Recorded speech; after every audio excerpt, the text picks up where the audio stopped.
ఏదైతే మొన్న ప్రవేశపెట్టిన బడ్జెట్ ఉందో బడ్జెట్ సంబంధించి వైసీపీ నేతలు క్లియర్గా చెప్తున్నారు. ఈ బడ్జెట్లో సంబంధించి కానీ ఏం లేదు, ఇదంతా ఒక ఫార్స్ బడ్జెట్ అని చెప్తున్నారు. మీరేమంటారు? 5 సంవత్సరాల పరిపాలనలో అరాచక విధానాలను అవలంబించి అసలు బడ్జెట్ ఏంటి, లెక్కలేంటి, ఏ సంక్షేమానికి ఎంత ఖర్చు పెట్టాము, ఏ అభివృద్ధి కార్యక్రమాలు ఎంత ఖర్చు పెట్టాము, లెక్కల పత్రాలు లేకుండా దోపిడీ చేసిన వైఎస్ఆర్ పార్టీ నాయకులు వాళ్ళు మాట్లాడుతున్నారు. తెలుగుదేశం ప్రభుత్వం 14 నుంచి 19 దాకా ఒక పద్ధతి ప్రకారం అభివృద్ధి చేస్తే అభివృద్ధి శూన్యంగా మార్చింది ఈ వైఎస్ఆర్ ప్రభుత్వం.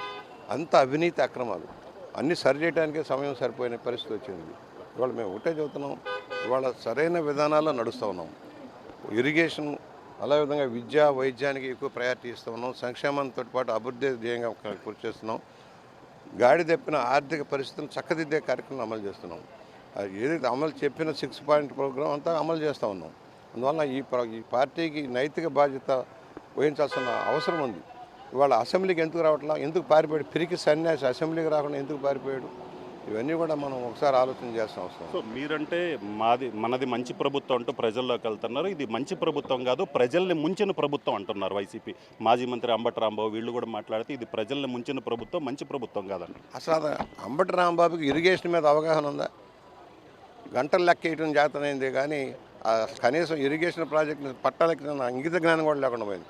పోలవరం ప్రాజెక్టులో అసలు సరైన సమాచారం కూడా ఇవ్వలేని దౌర్భాగ్యస్థితిలో ఉన్నాడు. వాళ్ళ గురించి మాట్లాడాల్సిన అవసరం లేదు. పనికిరాని దద్దముల గురించి మనం మాట్లాడాల్సిన పని. సో ఇది పరిస్థితి. మొత్తం మీద అయితే మాత్రం పూర్తి స్థాయిలో బడ్జెట్ అనేది ప్రజల సంక్షేమం, రాష్ట్ర అభివృద్ధిని దృష్టిలో పెట్టుకొని రూపొందించినటువంటి బడ్జెట్. సో ఈ బడ్జెట్ అయితే మాత్రం రాష్ట్ర అభివృద్ధికి అలాగనే పేద ప్రజలకి సంక్షేమం, అభివృద్ధి కలిపి ఉన్నటువంటి బడ్జెట్.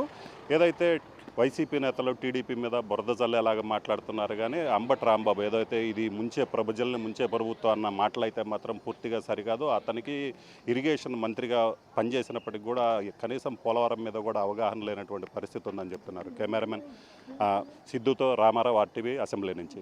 మరిన్ని వీడియోస్ కోసం ఛానల్ సబ్స్క్రైబ్ చేయండి. లేటెస్ట్ అప్డేట్స్ కోసం వాట్సాప్ ఛానల్ ఫాలో అవ్వండి. అండ్ లింక్ డిస్క్రిప్షన్ లో ఉంది.